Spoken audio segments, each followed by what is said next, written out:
जी, अस्सलाम वालेकुम everyone. This is me Mazeb Khalid. I hope you are fine and doing well. आज की इस वीडियो में हम डिस्कस करने वाले हैं चाइना की स्कॉलरशिप के हवाले से और ये कंप्लीट डिस्कशन होगी।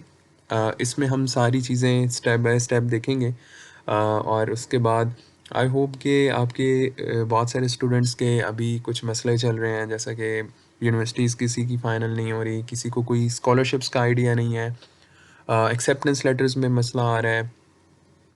बहुत सारे लोगों को एक्सेप्टेंस लेटर मिल चुका है, लेकिन उनको ये नहीं पता कि हमने अब आगे क्या करना है, हमने किस तरह प्रोफ़ेसर के साथ हमने कॉन्टैक्ट में रहना है। तो वो सारी चीज़ें हम इस वीडियो में डिस्कस करेंगे। लेकिन इसमें ये है कि आप पहले एक चीज़ मैं आपको बताता चलूँ कि स्कॉलरशिप कभी भी, कोई भी, जब भी आप कहीं भी अप्लाई करते हैं, तो सबसे पहले आप उसके प्रोसेस को अंडरस्टैंड करें ए टू ज़ी, देन उसके बाद आप जो है वो स्टार्ट करें। आप एक चीज़ सुन लेते हैं, आप उसको उस पे शुरू हो जाते हैं, लेकिन उसके बाद में आने वाली चीज़ के बारे में भी आपको पता होना चाहिए। तो ये डिस्कशन क्राइटेरिया है हमारा। सबसे पहले हम देखेंगे जी how many scholarships are in China. Secondly हम देखेंगे how to make a perfect CV. CV किस तरह बनाएंगे वो चीज़ें हम भी देखेंगे। How to get an acceptance letter, इसके बारे में जो भी टिप्स हैं वो मैं आपको बताऊंगा। और what to do after getting a scholar acceptance letter.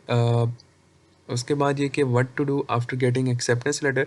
Acceptance letter आपको मिल जाए तो आपने क्या करना है, how to apply to university and CSC portal.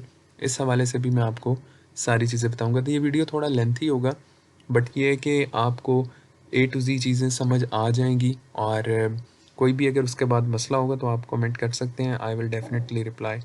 तो सबसे पहले शुरू करते हैं। तो सबसे पहले हम देखते हैं जी how many scholarships are in China. ठीक है। अब मैं आपको एक बात बताऊं, यहाँ पे बहुत सारे लोग सिर्फ यही कहते हैं कि जी बस चाइना में तो हमने सीएससी पे ही अप्लाई करना है। सिर्फ सीएससी ही यहाँ नहीं है, यहाँ पे और भी बहुत अच्छे स्कॉलरशिप्स हैं जिनमें आप अप्लाई कर सकते हैं।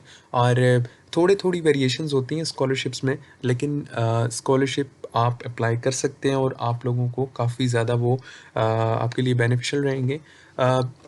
सबसे पहले तो हम बात करते हैं सीएससी स्कॉलरशिप की, और सीएससी स्कॉलरशिप के हवाले से तो लोगों को काफ़ी ज़्यादा इन्फॉर्मेशन है, बट स्टिल ये एक बहुत बड़ा स्कॉलरशिप है सीएससी चाइना का। और तकरीबन 280 यूनिवर्सिटीज़ जो हैं वो सीएससी की उसमें आती हैं, कैटेगरी में आती हैं। और काफ़ी ज़्यादा लोग जो है वो इस स्कॉलरशिप के लिए अप्लाई करते हैं। और इस स्कॉलरशिप के लिए अप्लाई करने का एक प्रॉपर तरीका होता है, एक पैटर्न होता है, उसको फॉलो करना होता है और उसके बाद जाके फिर आपने अप्लाई करना होता है। देन उसके बाद आपके रिज़ल्ट और जो भी एक प्रोसेस होता है। तो इसका तकरीबन प्रोसेस जो होता है वो लगभग 8 to 9 मंथ्स इसमें लगते हैं। और ये साल में सिर्फ एक ही दफ़ा अनाउंस होता है, और इसका जो इनटेक होता है वो सितंबर का होता है। इसमें इसके बेनिफिट्स देख लेते हैं। इसके बेनिफिट्स में ये होता है कि 2500 आरएमबी स्टाइपेंड जो होता है वो आपको मिलता है।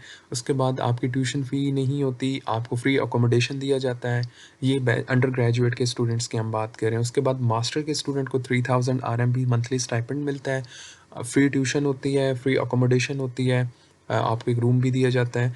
और आपकी एक चीज़ यहाँ पे आपको बताता चलूँ कि आपको साथ हेल्थ इंश्योरेंस भी मिलती है अगर आप सीएससी स्कॉलरशिप में हो। 800 आरएमबी की जो होती है वो आपको साथ इंश्योरेंस भी देते हैं। पीएचडी के स्टूडेंट्स को जो स्टाइपेंड दिया जाता है वो 3500 है, साथ ट्यूशन फ़ी और फ्री अकोमोडेशन होती है। तो इस तरह ये इनके बेनिफिट्स हैं। और सीएससी पे अप्लाई करने का भी एक प्रॉपर तरीका होता है, वो भी हम आगे जाके मैं आपको बताता हूँ। तो ये काफ़ी अच्छा स्कॉलरशिप है। आप लोग इस पे भी ट्राई करें, लाज़मी इस पे भी अप्लाई करें अगर आपको एक्सेप्टेंस लेटर मिल जाता है तो, ठीक है? और इसमें ये होता है कि सीएसई में यूनिवर्सिटीज़ तो काफ़ी ज़्यादा होती हैं। सीएसई का एक प्रॉपर तरीका होता है कि आपने यूनिवर्सिटीज़ को ढूँढना है, यूनिवर्सिटीज़ के बाद आपने प्रोफ़ेसर्स को अप्रोच करना होता है। अप्रोच करने के बाद आपने एक्सेप्टेंस उनसे लेना होता है, एक्सेप्टेंस के बाद आपने सिंपली अप्लाई करना होता है। तो ये इसका बड़ा स्मूथ प्रोसेस है। फिर उसके बाद जाके आपको प्री एडमिशन लेटर्स यूनिवर्सिटी की तरफ से मिलते हैं। देन उसके बाद आपको कन्फर्मेशन ईमेल्स आते हैं, और देन उसके बाद आपके जो एडमिशन डॉक्यूमेंट्स होते हैं वो यहाँ से डिस्पैच होते हैं। तो इस तरह ये एक इनका प्रोसेस होता है। तकरीबन जितनी भी स्कॉलरशिप्स हैं उनका तरीकाकार यही होता है कि आपने सिर्फ अप्लाई करना होता है इनके पोर्टल्स पे। डॉक्यूमेंट्स जो होते हैं वो रिक्वायर्ड होते हैं, वो सारी चीज़ें आपने बतानी होती हैं। तो ये हो गया सीएससी स्कॉलरशिप पे। मैं थोड़ा ब्रीफली चल रहा हूँ, इतना ज़्यादा मैं डिटेल में नहीं जा रहा। इस हवाले से मैंने वीडियोज़ बना भी रखी हैं, सीएससी के हवाले से डॉक्यूमेंट्स क्या चाहिए, वो लिंक आपको डिस्क्रिप्शन में मिल जाएंगे, वो आप देख लीजिएगा। अच्छा, यहाँ पे मैं एक और चीज़ भी आपको बताता चलूँ कि इनकी जो डेडलाइंस हैं सीएससी स्कॉलरशिप की, ये कंफर्म नहीं होती। ये हर यूनिवर्सिटी की अपनी डेडलाइन होती है, ये वेरिएशंस होती हैं यूनिवर्सिटी टू यूनिवर्सिटी, ठीक है। इनका जो पोर्टल होता है सीएसई का, वो हर सारा साल ही ओपन होता है। बस ये यूनिवर्सिटी पे डिपेंड करता है कि वो जब स्कॉलरशिप ओपन करे, आपने उस ड्यूरेशन के दौरान अप्लाई करना होता है, और अप्लाई करने के बाद आपने सिंपली आपको जो स्कॉलरशिप की जितनी भी इंफॉर्मेशंस होती हैं, स्टेटस होते हैं, वो आपको पोर्टल पे बताते रहते हैं। तो इस तरह इसकी कोई डेडलाइन कंफर्म नहीं है। आप यूनिवर्सिटी टू यूनिवर्सिटी के जो डेडलाइंस हैं उसके अकॉर्डिंगली आपने चलना होता है, ठीक है। उसके बाद जी हम आते हैं आंसर स्कॉलरशिप पे। ये चाइना का सबसे प्रेस्टिजियस स्कॉलरशिप है। इसकी भी काफ़ी ज़्यादा वर्थ है, लेकिन ये थोड़ा कम्पेटिटिव इसलिए होता है कि इसमें सिर्फ 2 ही यूनिवर्सिटीज़ आती हैं, और तकरीबन 200 मास्टर्स के स्टूडेंट्स इसमें रखे जाते हैं, और 300 जो हैं वो पीएचडी स्टूडेंट्स के लिए पोजीशंस होती हैं। और इसमें सिर्फ और सिर्फ 2 यूनिवर्सिटीज़ होती हैं, यूएसटीसी और उसके बाद यूकैस। दोनों के जो एडमिशन्स हैं वो ओपन हो चुके हैं, और आप इसमें अप्लाई कर सकते हैं। यहाँ पे एक प्लस पॉइंट ये है कि यूएसटीसी में आपको एक्सेप्टेंस लेटर की ज़रूरत नहीं होती। ये खुद ही सारा काम करते हैं, खुद ही आपकी प्रोफाइल देखते हैं, खुद ही आपको ये प्रोफेसर जो है वो असाइन कर देते हैं। अगर आपको पहले किसी प्रोफेसर से बात हो जाती है इनके, तो फिर तो ये तो वेल एंड गुड है। अगर नहीं होती तो फिर भी आप अप्लाई कर सकते हैं। बट इस स्कॉलरशिप में आपका जो एक एकेडमिक प्रोफाइल और उसके बाद आपकी जो रिसर्च प्रोफाइल है वो अच्छी होनी चाहिए, क्योंकि ये बहुत कम्पिटिटिव होता है, और इसमें काफ़ी लोग all across the world apply करते हैं। तो इसमें कंपटीशन होता है, कंपटीशन में वही ऊपर होता है जो जिसकी दोनों प्रोफाइल्स अच्छी होती हैं, ठीक है। तो इसमें अप्लाई करने से आपका आप एक और चांस अपना बना सकते हैं। तो सीएसई पे भी अप्लाई कर सकते हैं, आंसू स्कॉलरशिप में भी इन 2 यूनिवर्सिटीज़ में अप्लाई कर सकते हैं। बट इस यूनिवर्सिटी में इस स्कॉलरशिप में ये है कि आप एट द सेम टाइम आप सिर्फ और सिर्फ एक ही यूनिवर्सिटी में अप्लाई कर सकते हैं, या यूएसटीसी में अप्लाई करेंगे या आप यूकैस में अप्लाई करेंगे, ठीक है। और उसके बाद इनकी जो डेडलाइंस है वो भी आ चुकी हैं। यहाँ पे इनकी थोड़ी सी डिटेल देख लेते हैं कि जी इसमें सिर्फ और सिर्फ स्टूडेंट की जो कैटेगरी है वो मास्टर्स और पीएचडी की है। आई थिंक सो बैचलर्स के भी कुछ हैं यहाँ पे, लोग अप्लाई कर सकते हैं, बट ज़्यादा जो प्रेफरेंस होती है वो मास्टर्स और पीएचडी के स्टूडेंट्स को होती है। मंथली अलाउंस जो मास्टर्स का होता है वो 3000 आरएमबी होता है, और जो पीएचडी के स्टूडेंट्स होते हैं उनका डबल होता है, 6000 भी होता है, 7000 भी होता है। ये डिपेंड करता है यूनिवर्सिटी पे। तो ये पीएचडी के स्टूडेंट्स के लिए बहुत ही प्रेस्टिजियस पोजीशन होती हैं स्कॉलरशिप में। काफ़ी अच्छा स्टाइपेंड होता है। इनकी जो डेडलाइंस हैं वो ओपन हो चुकी हैं 20th ऑफ अक्टूबर से लेकर 15th ऑफ फरवरी, इसकी कंफर्म है, ठीक है। इसमें कोई वेरिएशंस नहीं है, क्योंकि 2 यूनिवर्सिटीज़ हैं, दोनों में आपने इन ड्यूरेशंस में अप्लाई करना है, ठीक है। और उसके बाद यूकेएस में आपको आई थिंक सो आपको एक्सेप्टेंस लेटर ज़रूरी होता है, आप पहले वो ले लें प्रोफेसर से अप्रोच करके।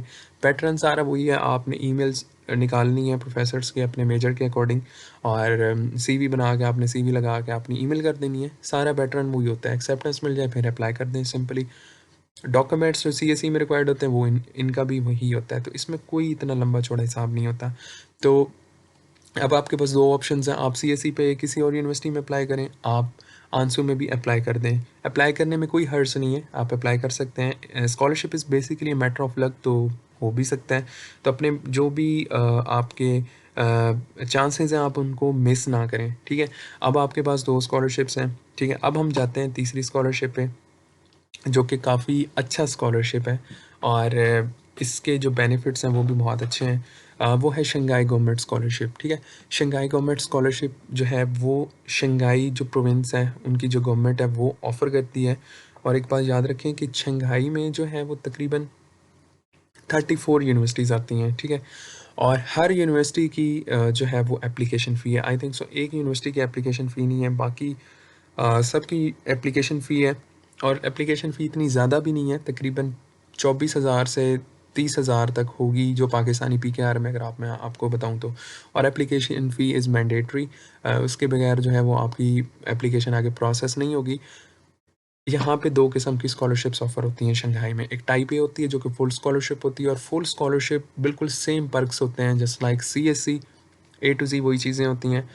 और उसके बाद होती है टाइप बी। टाइप बी में सिर्फ़ और सिर्फ ये आपको ट्यूशन फ़ी देते हैं, वेव ऑफ कर देते हैं, बाकी आपकी जितनी भी अकोमोडेशन वो सारी चीज़ें आपने खुद ही करनी होती हैं। तो ये पार्शियल स्कॉलरशिप होता है। तो इस स्कॉलरशिप के अंदर भी फर्दर 2 कैटेगरीज़ हैं।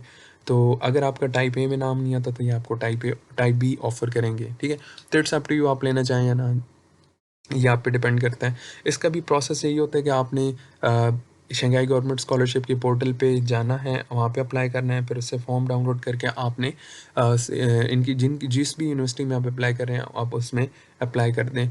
अगर आपको एक्सेप्टेंस मिल जाता है शंघाई की किसी भी यूनिवर्सिटी से तो that is well and good, और आपके चांसेस ज़्यादा हैं कि आप एससीएस पे अप्लाई करें तो आपका हो जाए। अब आपको मैं एक चीज़ बताता चलूँ कि देखें, आप सीएसई में अगर आपको किसी यूनिवर्सिटी से एक्सेप्टेंस मिल गया है, कोई भी जो शंघाई से बाहर, फॉर एग्जांपल आप वहाँ पे सीएसई पे अप्लाई कर दें। आपको किसी शंघाई की यूनिवर्सिटी से मिल गया, आप शंघाई गवर्नमेंट स्कॉलरशिप में भी अप्लाई कर दें, आप आंसू में भी अप्लाई कर दें, तो आप 3 स्कॉलरशिप्स पे तो अप्लाई कर सकते हैं, ठीक है? इट्स वेरी ईज़ी, ठीक है? तो लोग समझते हैं जी हमने बस सीएसई पे ही अप्लाई करना है, सीएसई नहीं, और भी स्कॉलरशिप्स हैं, आप उस पे अप्लाई कर सकते हैं।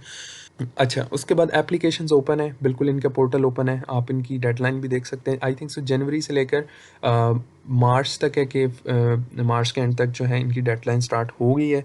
आप इनकी यूनिवर्सिटीज़ पे जाएँ, और इनकी मैं लिस्ट भी आपको दिखा देता हूँ यूनिवर्सिटीज़ की। पहले ड्यूरेशंस बता दूँ कि बैचलर इनका 4 टू 5 ईयर्स का होता है, मास्टर जो होता है वो 2 टू 3 ईयर्स का होता है, और जो पीएचडी के प्रोग्राम्स होते हैं वो 3 टू 4 ईयर्स होते हैं। तो ये सेम एज़ इट इज़ जो सीएसई है बिल्कुल उसी तरह ही है। आप इसमें ज़रूर अप्लाई करें और अपना एक और चांस जो है वो उसको सिक्योर करें।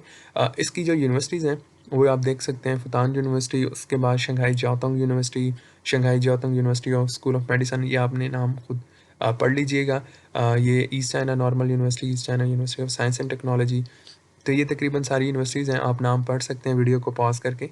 और ये 34 यूनिवर्सिटीज़ हैं, और इनकी तकरीबन सारों की जो है वो एप्लीकेशन फ़ी होती है। इस चीज़ का ख़्याल रखिएगा, बहुत सारे लोग अप्लाई नहीं करते, तो आप अप्लाई कर सकते हैं, आप अपना चांस सिक्योर कर सकते हैं, ठीक है? उसके बाद जी आपको मैं बताता हूँ एक और स्कॉलरशिप का, जो है कि खूबी गवर्नमेंट स्कॉलरशिप। ये भी एक प्रोविंशियल स्कॉलरशिप है, और इसमें अब थोड़ी सी वेरिएशंस हैं as compared to Shanghai government scholarship और सीएससी स्कॉलरशिप और आंसू स्कॉलरशिप के हवाले से। इसमें ये भी गवर्नमेंट का स्कॉलरशिप होता है, और ये भी अंडर ग्रेड, मास्टर्स और पीएचडी के स्टूडेंट्स को दिया जाता है। और ये किन इंस्टीट्यूशंस में होता है, जो कि खूबी गवर्नमेंट के अंडर आते हैं, उस प्रोविंस में आते हैं। इसमें जो कोर्सेज ऑफर होते हैं वो भी सेम ही हैं, philosophy, economics, law, education, literature, history, management, science, engineering, agriculture, medicine and art. और इनकी जो डेडलाइन होती है ये फ़रवरी टू जून होती है। अच्छा, एक चीज़ आप मेरी यहाँ पे बात ज़रा गौर से सुनिएगा कि कभी भी डेडलाइन आप इसके अकॉर्डिंग ना चलें। हमेशा डेडलाइन जो आपने देखनी है वो आप यूनिवर्सिटी के अकॉर्डिंग देखें, क्योंकि यूनिवर्सिटी ही जो है वो अपनी क्राइटेरिया के मुताबिक डेडलाइन जो है उसकी अनाउंसमेंट करती है, और उसके बाद उसको क्लोज़ कर देती है। तो आपने यूनिवर्सिटी पे डिपेंड करना है, आपने इन पे डिपेंड नहीं करना, ठीक है? तो यूनिवर्सिटी के आपने डिटेल्स में जाके, वो आगे जाके मैं आपको बताऊँगा कि किस तरह आपने डिटेल निकालनी है यूनिवर्सिटी की, क्योंकि बहुत सारे लोगों को तो समझ ही नहीं आती कि किस तरह हम जो है वो सारी चीज़ें निकलती हैं, डेडलाइन कहाँ से पता चलती हैं, तो वो भी काफ़ी ईज़ी है। I will let you know later on, ठीक है? उसके बाद हम इस स्कॉलरशिप की कवरेज देख लेते हैं। अच्छा, इनकी जो स्कॉलरशिप्स हैं उनको 5 कैटेगरीज़ में क्लासिफ़ाई किया गया है। The first one is under graduate scholarship. आपको ये 1000 आरएमबी पर ईयर देते हैं फॉर योर ट्यूशन फ़ी। उसके बाद ग्रेजुएट स्कॉलरशिप में, यानी कि मास्टर्स के लिए, आपको ये 15,000 आरएमबी पर ईयर देंगे फॉर योर ट्यूशन फ़ी। और उसके बाद डॉक्टरल प्रोग्राम के लिए 20,000 देंगे। बाकी ये इनके कोई और 2 प्रोग्राम्स हैं, उनके लिए भी ये स्टाइपेंड देते हैं। तो ये आप जो है यहाँ पे ये देख सकते हैं, ये 3 कैटेगरीज़ जो हैं वो आपके लिए सूटेबल हैं, जिसमें 10,000, 15,000 और 20,000 ये आपको दे सकते हैं। अगर कोई भी स्टूडेंट अप्लाई करना चाहता है जिसमें वो चाहता है कि बस मेरी ट्यूशन भी वेव ऑफ हो जाए, तो वेल एंड गुड। तो ये एक अच्छा आपके लिए स्कॉलरशिप है।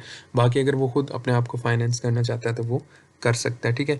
अब यहाँ पे देखते हैं कि कौन-कौन सी यूनिवर्सिटीज़ जो हैं वो इनके क्राइटेरिया में आती हैं। तो ये यूनिवर्सिटीज़ हैं, आप इनको देख सकते हैं, पढ़ सकते हैं। ये काफ़ी ज़्यादा हैं यहाँ पे, और ये इस गवर्नमेंट स्कॉलरशिप के अंडर आती हैं, ठीक है? तो आप इनकी वेबसाइट्स पे जाएँ, इन यूनिवर्सिटीज़ की, वहाँ पे जाके आप इनका फॉर्म भी डाउनलोड कर सकते हैं, या इनके पोर्टल के थ्रू भी आप अप्लाई कर सकते हैं। ये आपने अब खुद करना है, क्योंकि अगर मैं इन चीज़ों को एक्सप्लोर करूँ तो बहुत ज़्यादा टाइम मेरा लग जाएगा, तो मैं कोशिश करता हूँ। वैसे मैंने इस पे वीडियो बनाई भी है सेपरेटली, उसका लिंक आपको डिस्क्रिप्शन में मिल जाएगा, आप वहाँ से भी मज़ीद इन्फॉर्मेशन ले सकते हैं कि इनकी यूनिवर्सिटीज़ में अप्लाई कैसे करना है, ठीक है? अच्छा, जितनी भी स्कॉलरशिप्स मैं यहाँ पे डिस्कस कर रहा हूँ, इन सारों की मैंने इंडिविजुअल वीडियोज़ भी बनाई हुई हैं, आप उनको देख सकते हैं। अब अगली स्कॉलरशिप पे आ जाते हैं, जो कि है प्रेसिडेंशियल स्कॉलरशिप, जो कि काफ़ी अच्छा स्कॉलरशिप है। और इसकी जो एप्लीकेशंस भी हैं वो ओपन है, और ये भी जो है मास्टर बैचलर्स और पीएचडी के स्टूडेंट्स के लिए होता है। और ये जो ministry of education in China की सुपरविजन में आता है, that is funded by the president. और ये भी बहुत बड़ा स्कॉलरशिप है। तो इसमें भी प्रोग्राम्स की जो ड्यूरेशंस होती हैं वो 4 year for bachelors, 2 years and 3 years respectively for PhD. 4 सालों की पीएचडी होती है, 3 सालों का मास्टर होता है मोस्टली एवरेज यहाँ पे, और 4 ईयर्स की यहाँ पे बैचलर्स होता है, 4 to 5 ईयर्स का। तो ये भी इनकी ड्यूरेशंस भी सेम ही है। और यहाँ पे आप देख सकते हैं different for every university. Deadline जो होती है वही मैंने आपको बताया कि इनकी यूनिवर्सिटी टू यूनिवर्सिटी हमेशा वेरी करती होती है, तो आपने यूनिवर्सिटी ही की डेडलाइन को फॉलो करके अप्लाई करना है। फाइनेंशियल कवरेज बिल्कुल फुली फंडेड होता है। कोर्स लेवल बता दिए मैंने आपको, और ये कौन फंडेड करता है ये भी बता दिया है। अच्छा, अब इसकी जो है ना हम कैटेगरी देख लेते हैं कि किस तरह ये स्कॉलरशिप जो है वो स्टूडेंट को देते हैं। फाइनेंशियल कवरेज की बात करें तो इनकी कैटेगरीज इस तरह इन्होंने बनाई हुई हैं कि ये फ्यूल ट्यूशन फ़ी भी आपको दे देते हैं, ठीक है, आपकी कोई ट्यूशन फ़ी नहीं होती। आपको फ्री ऑन कैंपस अकोमोडेशन भी दे देते हैं, और ऑफ कैंपस अगर आप बाहर रहना चाहें तो आपको 700 RMB सब्सिडी भी दे देते हैं, वो आप बाहर जाके कहीं भी ले सकते हैं। 2200 RMB stipend for PhD student, 1800 for masters and 1500 for bachelors, ठीक है। और उसके बाद साथ मेडिकल इंश्योरेंस भी है। अच्छा, यहाँ पे मेरे कुछ दोस्त हैं जो कि ये स्कॉलरशिप उन्होंने मास्टर लेवल या बैचलर्स लेवल पे अवेल किया था, तो उनके जो रिव्यूज़ हैं वो ये हैं कि ये स्कॉलरशिप जो होता है ये बेसिकली चाइना के उन सिटीज़ में होता है जो इतना एक्सपेंसिव नहीं होते। तो ये जो स्टाइपेंड देते हैं ये बहुत रीज़नेबल होता है, आप इजीली मैनेज कर सकते हैं वहाँ पे। अब मैं शंघाई में हूँ, तो Shanghai is little bit expensive, तो वहाँ पे ये 1500 RMB, ऑल्दो आप मैनेज कर सकते हैं अगर आप करना चाहें तो। 1800 2200 तो बहुत ज़्यादा है, ठीक है। तो आप कर सकते हैं manage, it's up to you. But ये है कि आप जो है वो अपना पहले देखना है कि आप किस तरह आपका आप वहाँ पे स्पेंड करते हैं, वो सारी चीज़ें, ये फैक्टर्स भी देखने होते हैं। तो बाकी ये स्कॉलरशिप बहुत अच्छा है। एकेडमिक फील्ड्स में ये है कि ये 750 डिग्रीज ऑफ़र करते हैं। और उसके बाद लिस्ट ऑफ यूनिवर्सिटीज़, अच्छा ये यूनिवर्सिटीज़ मैंने सारी तो मेंशन नहीं की, बस जो जो मेरे माइंड में थी, जो जो मुझे इन्फॉर्मेशन मिली, मैंने वो यहाँ पे लिख दी है। एक Chongqing university of president scholarship offer करती है, लांचो करती है। मेरा दोस्त जो है वो लांचो से पढ़ के आया है, तो वो मुझे बता रहा था। चैंगसो यूनिवर्सिटी भी देती है, चैंगचो भी देती है, east China university of science and technology भी आई थिंक सो देती है। 2022 तक तो ये ऑफ़र करते थे, अब उसके बाद ये देखना पड़ेगा। बाकी एक ये भी यूनिवर्सिटी है, तो हो सकता है और भी यूनिवर्सिटीज़ जो हैं वो ऑफ़र करते हो, तो सारी उनको यहाँ पे मेंशन करना मेरे लिए थोड़ा इम्पॉसिबल था। तो आप खुद भी सर्च कर सकते हैं यूनिवर्सिटीज़ की जाके डिटेल्स में, ठीक है। तो ये भी एक काफ़ी अच्छा स्कॉलरशिप है। अब हमारे पास हो गए हैं 4 स्कॉलरशिप। अब देखें, आप सीएसई पे भी अप्लाई करें, आप आंसू पे भी कर सकते हैं, आप शंघाई में भी कर सकते हैं, आप प्रेसिडेंट स्कॉलरशिप पे भी अप्लाई कर सकते हैं। तो 4 स्कॉलरशिप पे तो आप अप्लाई कर सकते हैं कहीं भी, ठीक है। उसके बाद एक और स्कॉलरशिप है सिल्क रोड स्कॉलरशिप, जिसको वन बेल्ट एंड रोड भी कहा जाता है, बीआरआई स्कॉलरशिप भी कहा जाता है, बेल्ट एंड रोड वाली। और ये जो है ये भी बिल्कुल सीएससी की ही कैटेगरी में ही आती है, और ये भी सीएससी की ही तरह है, ठीक है। इसके जो बेनिफिट्स हैं, आप सबसे पहले हम वो देख लेते हैं। इसमें भी वही ट्यूशन फी है, वही अकोमोडेशन है, फ्री डॉर्मिटरी। उसके बाद अंडर ग्रेड, पोस्ट ग्रेजुएट और पीएचडी स्टूडेंट्स का स्टाइपेंड भी सेम है। आपको इंश्योरेंस भी दी जाती है, क्योंकि मेरे एक फ्रेंड हैं जो कि उन्होंने सीएससी पे अप्लाई किया था लास्ट ईयर, तो उनकी जो एप्लीकेशन थी वो सीएससी पे तो रिजेक्ट हो गई थी, बट उनकी सीएससी की जो दूसरी कैटेगरी है सिल्क रोड स्कॉलरशिप, वो उनको यूनिवर्सिटी ने ऑफ़र की थी, और उस पे उनकी सिलेक्शन हो गई थी, और वो इस बार आ चुके हैं यहाँ पे। तो इस तरह आपको कुछ यूनिवर्सिटीज़ हैं जो कि सीएससी भी ऑफ़र करती हैं और सिल्क रोड भी करती हैं। तो अगर आपका नाम सीएससी में नहीं आता, तो वो सिल्क रोड में आपकी स्कॉलरशिप के चांसेस बना के आपकी आगे डिटेल्स शेयर कर देते हैं। तो ये एक और भी स्कॉलरशिप होता है, ठीक है, यहाँ पे। और इसकी जो भी इंफॉर्मेशन है वो आप लोग पढ़ लें यहाँ पे। और उसके बाद ये कुछ यूनिवर्सिटीज़ मैंने यहाँ पे मेंशन की हैं जो कि ऑफ़र करती हैं। आपने और भी यूनिवर्सिटीज़ हो सकती हैं, but it was impossible for me to mention all of them. तो आपने ये चीज़ें देख लेनी है। ये कुछ यूनिवर्सिटीज़ हैं जो कि सिल्क रोड भी ऑफ़र करती हैं, तो आप सिल्क रोड पे भी अप्लाई कर सकते हैं, ठीक है। ये भी एक अच्छा स्कॉलरशिप है और बिल्कुल इक्वल टू सिल्क रोड के ही है, ठीक है। अच्छा, उसके बाद यहाँ पे मैं कुछ और स्कॉलरशिप का भी ज़िक्र करता चलूँ। एक तो बीजिंग गवर्नमेंट स्कॉलरशिप भी है। बीजिंग गवर्नमेंट स्कॉलरशिप में ये है कि आप उसका भी बिल्कुल इस गवर्नमेंट स्कॉलरशिप की ही तरह सारी चीज़ें हैं जो कि इसमें इन्होंने यहाँ पे कैटेगराइज़ किया हुआ है। ट्यूशन फ़ी को ही वेव ऑफ करते हैं और उनको भी ये इसी तरह ही वो भी स्टाइपेंड देते हैं पर ईयरली 20,000 15,000 और 10,000 आई थिंक सो। और उसमें जो अगर यूनिवर्सिटीज़ जो हैं वो तकरीबन 90 यूनिवर्सिटीज़ आती हैं बीजिंग गवर्नमेंट स्कॉलरशिप में, और उसमें भी आप अप्लाई कर सकते हैं। उनका भी जो है वो यूनिवर्सिटीज़ की डेडलाइंस ओपन है। उन उस पे भी मैंने एक सेपरेट वीडियो बनाई है, वो भी आपको डिस्क्रिप्शन में मिल जाएगी, वो भी आप देख सकते हैं कि किस तरह आपने यूनिवर्सिटी ढूँढनी है। सारी A to Z चीज़ें मैंने बताई हैं। उसके बाद कुछ और लोकल स्कॉलरशिप्स हैं, उस पे मैं ट्राई करूँगा कि मैं एक सेपरेट वीडियो बनाऊँ, और वो काफ़ी सारी हैं। आप उस पे भी अप्लाई कर सकते हैं। एक और स्कॉलरशिप मैं आपको बताता चलूँ जो कि यूनिवर्सिटी स्कॉलरशिप है। यूनिवर्सिटी स्कॉलरशिप जो है वो यूनिवर्सिटीज़ ऑफ़र करती हैं। अगर आपका एडमिशन वहाँ पे ना हो तो वो आपको यूनिवर्सिटी स्कॉलरशिप समटाइम खुद ही ऑफ़र कर देते हैं। तो या आप स्कॉलरशिप वैसे अप्लाई कर दें यूनिवर्सिटी पे, तो इट्स अप टू यू, आप ईज़िली उसको मैनेज कर सकते हैं। अब यहाँ पे अल्टीमेटली मैं आपको एक चीज़ बताता चलूँ कि ये सीएसई में जो है वो आप सिर्फ़ और सिर्फ ना अप्लाई करें। आपके पास बहुत सारी अपॉर्च्युनिटीज़ हैं यहाँ पे स्कॉलरशिप्स अवेल करने की। आप सीएसई में अप्लाई करें, आप आंसू में अप्लाई करें, आप शंघाई गवर्नमेंट स्कॉलरशिप पे अप्लाई करें, आप बीजिंग गवर्नमेंट स्कॉलरशिप पे अप्लाई करें, आप सिल्क रोड पे भी अप्लाई करें।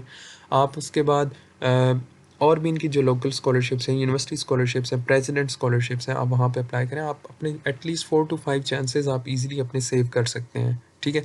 ये बेसिकली पहले सेक्शन में मैंने आपको ओवरव्यू करवाया है स्कॉलरशिप्स का कि चाइना में कौन-कौन सी स्कॉलरशिप्स ऑफ़र होती हैं। तो मेरे ख़्याल में अब आपको काफ़ी चीज़ें समझ आ जानी चाहिए कि यहाँ पे there is not just only CSE scholarship, you can apply in other scholarships as well. तो इसमें मेरे ख़्याल में और ज़्यादा अगर आपकी कोई भी क्यूरीज़ हैं तो आप नीचे बता सकते हैं। अब हम चलते हैं सेक्शन नंबर 2 पे। अच्छा जी, अब हम देखने जा रहे हैं जी how to make a CV for acceptance letter for scholarships. अच्छा, मैं यहाँ पे एक चीज़ आपको बताता चलूँ जो कि आपके लिए इन्फॉर्मेशन भी है कि डॉक्यूमेंट्स मैं आपको वर्बली बता देता हूँ, उसमें जो कि तकरीबन सारी स्कॉलरशिप्स में सेम ही होंगे। एक आपको पासपोर्ट की पिक्चर साइज़ की पिक्चर चाहिए, वाइट बैकग्राउंड हो पीछे। उसके बाद एक पासपोर्ट होना चाहिए आपके पास, उसका फ्रंट पेज। उसके बाद आपके पास जी 2 रिकमेंडेशन लेटर होने चाहिए। Acceptance letter is an optional. आपके पास ट्रांसक्रिप्ट होनी चाहिए, आपके पास एक सीवी होनी चाहिए, आपके पास डिग्री है तो वेल एंड गुड, नहीं तो होप सर्टिफिकेट अगर आपका अभी कंप्लीट नहीं हुआ, या आपके पास प्रोविजनल सर्टिफिकेट है डिग्री का तो आप वो लगा दें। बट दोनों नोटराइज होने चाहिए, ठीक है? इस चीज़ का ख्याल रखिएगा। पुलिस क्लियरेंस सर्टिफिकेट आपके पास होना चाहिए। उसके बाद हेल्थ सर्टिफिकेट होना चाहिए। ये कुछ बेसिक्स हैं, ये मैंने आपको बता दिए हैं। आपने इसकी वीडियोस मैंने सेपरेटली बनाई हैं, वो भी आपको डिस्क्रिप्शन में मिल जाएंगी, वो भी आप देख सकते हैं कि कौन कौन से डॉक्यूमेंट्स हैं, कहाँ से बनाने हैं, किस तरह के लगते हैं। वो सारे सैम्पल्स मैंने शेयर किए हुए हैं, आप वो देख सकते हैं। आपकी आसानी के लिए वो मैंने वो सारी चीज़ें ऑलरेडी कर चुके हैं, ठीक है? अब इस वीडियो में मैं आपको बताता हूँ कि भाई सीवी कैसे बनानी है। मेरा यहाँ पे कुछ एक्सपीरियंस हुआ है कि प्रोफेसर किस तरह चीज़ों को एनालाइज़ करते हैं, तो मैं चाहता हूँ कि वो मैं आप लोगों के साथ यहाँ पे शेयर करूँ कि किस तरह आपके लिए चीज़ें आसान हो सकती हैं। और बहुत सारे लोगों का ये मसला होता है कि जी हमें रिप्लाई नहीं आ रहा। तो आप अगर एक अच्छी सीवी बनाएँगे, कुछ एक प्रॉपर रूल्स को फ़ॉलो करके, तो मेरे ख़्याल में आपके ये मसला नहीं आएगा। सबसे पहले जो चीज़ मैं आपको बताना चाहता हूँ कि सीवी का जो स्टाइल है, it should be very clear and authentic, ठीक है? आपका सीवी बहुत ही क्लियर होना चाहिए, उसका स्टाइल बहुत क्लियर होना चाहिए। मैंने कुछ ऐसी सीवीज़ भी देखी हैं जो कि सीवी नहीं लगती, जैसे लगता है कि वो बुक का जो फ्रंट पेज है, ठीक है? दरमियान में पिक्चर, नीचे नाम, और वो ऐसा नहीं करना, ठीक है? बहुत ही प्रोफेशनल ये एक डॉक्यूमेंट होता है, ये आपकी बेसिकली आपकी कंपेलिंग पिक्चर होती है। आपने सीवी पे ही आपकी प्रोफ़ेसर के साथ नेगोशिएशन होगी, आपकी कम्युनिकेशन होगी। अगर आपका सीवी अच्छा नहीं है तो प्रोफ़ेसर इग्नोर कर देते हैं, नीचे स्क्रॉल डाउन भी नहीं करते। एक तो ये बात कि आपकी सीवी बहुत ही क्लियर होनी चाहिए, उसमें कोई भी किसी किस्म की खच नहीं होनी चाहिए। आपने अ, उसमें किसी भी किस्म की कम्प्लेक्सिटी नहीं होनी चाहिए कि प्रोफ़ेसर जो है वो ये ढूँढता फिरे कि अच्छा जी इसने ऑब्जेक्टिव कहाँ लिखा है, इसने जी एजुकेशन कहाँ लिखी है, इसने रिसर्च इंटरेस्ट इसका क्या है, इसका वर्क एक्सपीरियंस है या नहीं है।